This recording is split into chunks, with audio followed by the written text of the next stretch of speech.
Good morning, colleague. I would like to thank the organizers to invite me personally to share the experience we are going through in terms of making sure our newborn do survive. The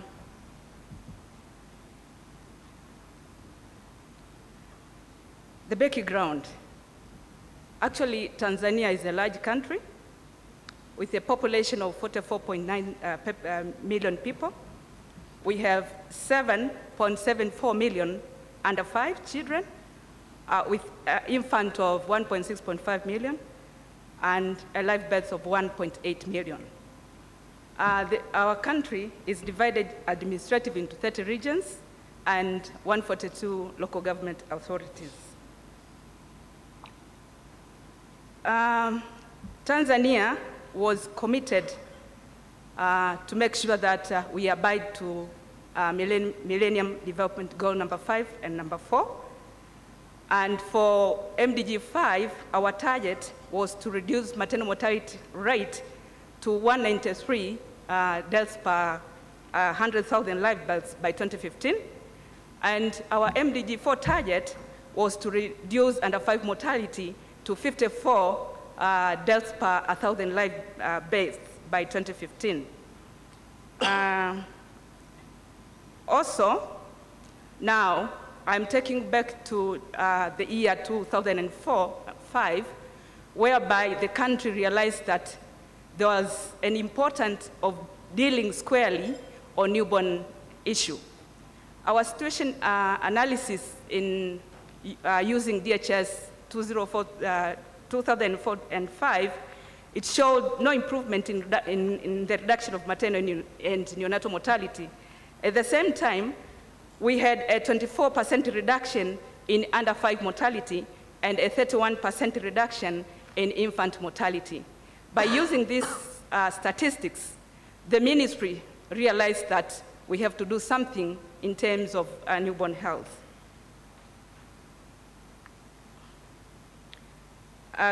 This is a pictorial showing the trend of under 5 and infant mortality. For the blue one curve, it was for neonatal mortality. And there vividly, there was an improvement of 24% reduction in under 5 mortality, which represented 39,200 fewer child deaths per year in that year. We had the country has made some effort to attain MDG 4. Firstly, after realizing that we are progressing well in terms of reducing under 5 mortality, the first effort was to continue with child health interventions, which were there at scale.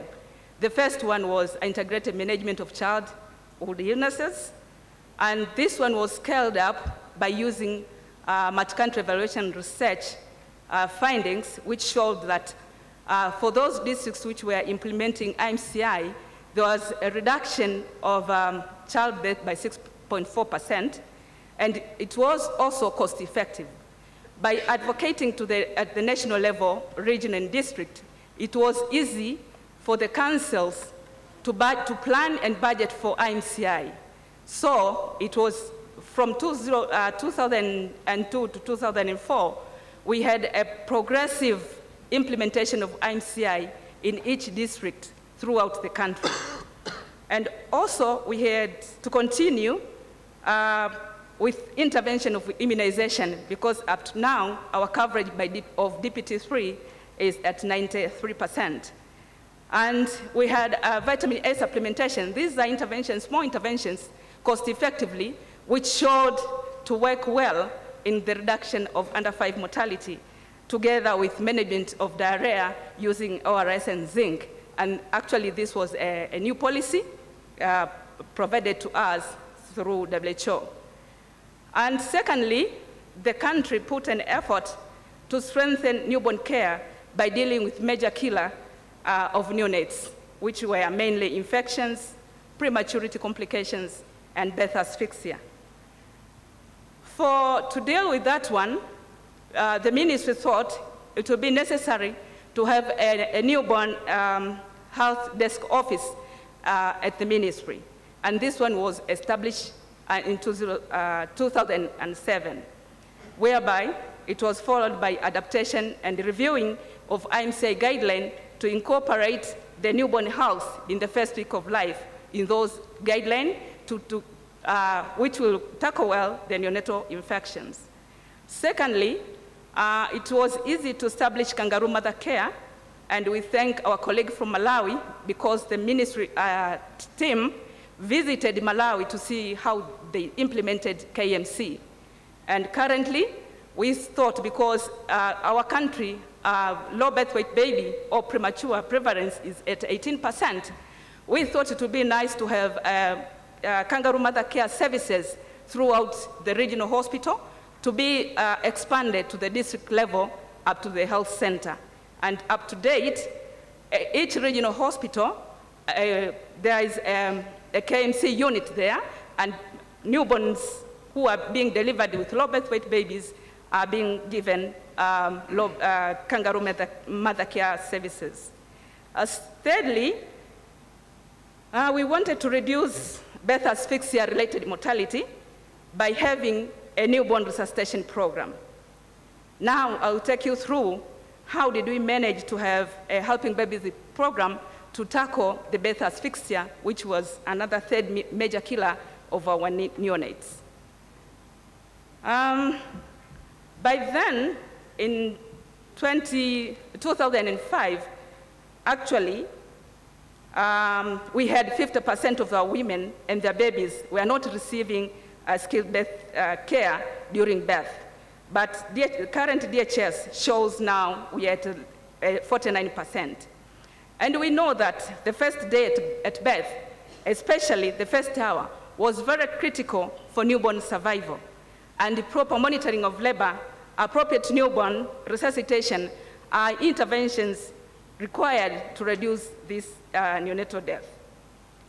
But we knew that we had limited resuscitation skills and knowledge among our service providers.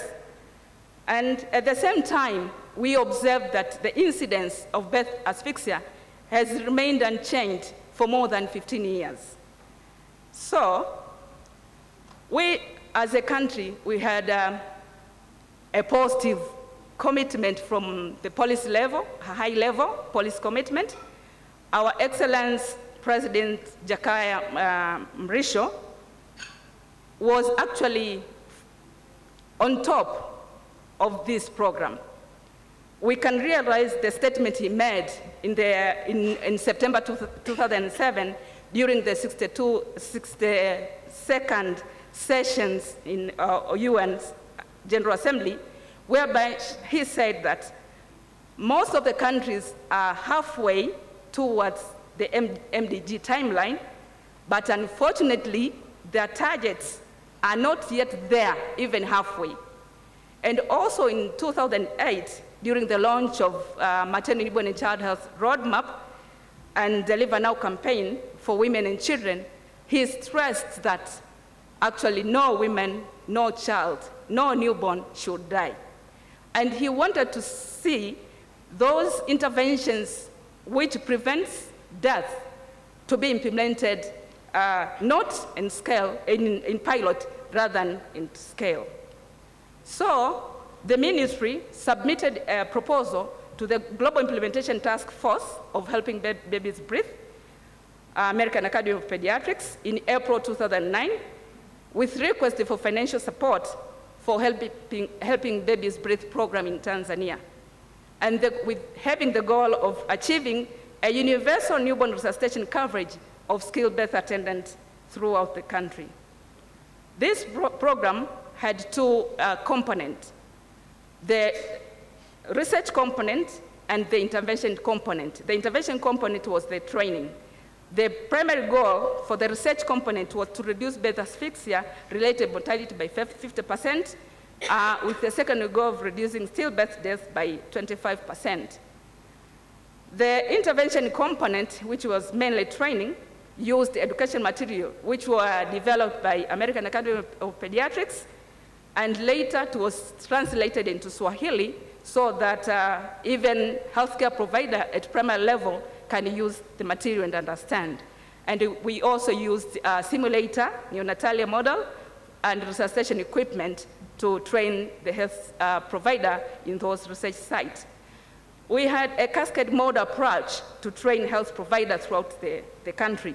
So we had a master trainer at national level, zonal, and then these trainers. That was the cascade type of training. And then we had continuing cascade training and refresher training. This one has been provided by trainers who provide this training on job during the on-job training to service provider. And also we are having also refresher training in facilities where they were working. How did we manage to acquire this data and reporting? We thought each facility reports all births and their outcome using existing report format.